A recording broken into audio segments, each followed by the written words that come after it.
চিনবো না? এই বদ মেয়েটাই তো কলেজে ওই সাজ দিদির সাথে কিরকম বাজে ব্যবহার করেছে।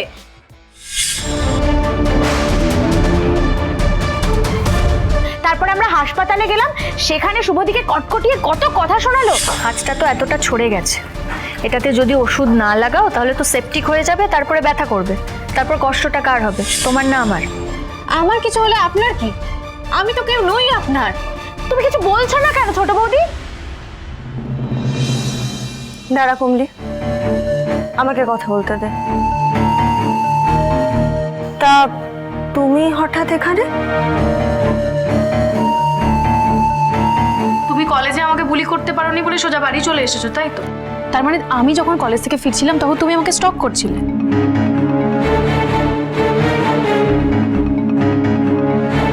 What nonsense! আমার কি খেদে কোনো কাজ নেই যে আমি তোমায় স্টপ করব? দেখেছিস সাজ, আমি বলেছিলাম না আরিয়া খুব ডেঞ্জারাস। বাড়ি চলে এসেছে রিভেঞ্জ নিতেও। কিসের রিভেঞ্জ ঋষি?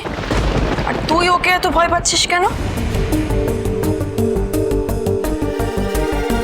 ঋষি, কলেজে এক্স্যাক্টলি কি হয়েছিল রে? খুলে বল।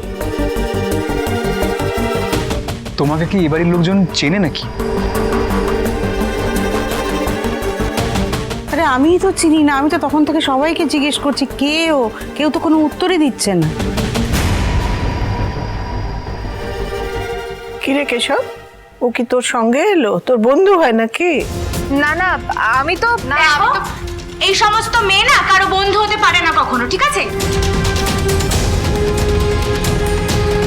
মুখে একটা ভালো কথা নেই, সবার সাথে ঝাঁঝিয়ে কথা বলছে, বড়দের সাথে অসভ্যতা করছে, ছোট ছোট ছেলে মেয়েগুলোকে জ্বালিয়ে মারছে। এই সমস্ত বন্ধুদের না মুখে একদম নুড়ো জেলে দিতে হয়। খবরদার কেশব দাদা, তুমি কিন্তু একদম এই মেয়ের ধারে কাছে ঘেসবে না।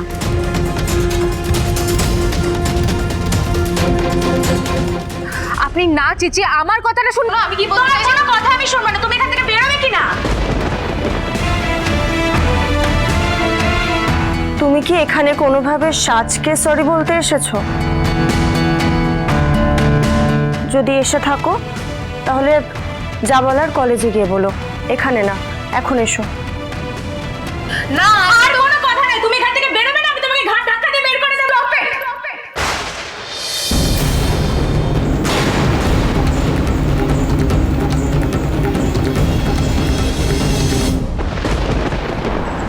হ্যাঁ হ্যাঁ, আমি বেরিয়ে গেছি, আমি এক্ষুনি আসছি। আপনি বললেন একটা আর্জেন্ট কাজ আছে, তাই আমি আসছি। নইলে আজকে অ্যাকচুয়ালি আমার ছেলে আমার বাড়িতে ফিরছে, তাই। হ্যাঁ সরি স্যার, এইভাবে তাড়াহুড়ো করে আপনাকে ডেকে পাঠাচ্ছি। আসলে আপনার মেয়ের ব্যাপারে একটা লিড পেয়েছি, সেটা নিয়েই একবার কথা বলতে চাইছিলাম। কি বললেন? লিড পেয়েছেন? তাহলে তাহলে আমি আমার স্ত্রী।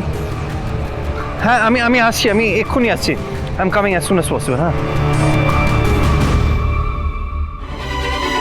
এতক্ষণে নিশ্চয়ই কেশব বাড়ি পৌঁছে গেছে। শুভকে দেখে নিশ্চয়ই খুশি হয়েছে। আমি যদি আজ শুভকে গুড নিউজটা দিতে পারি তাহলে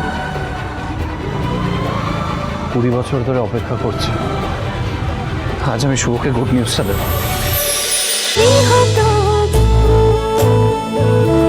গৃহপ্রবেশ সোম থেকে রবি রাত 10টায় স্টার জলসায় ও জিও হটস্টারে।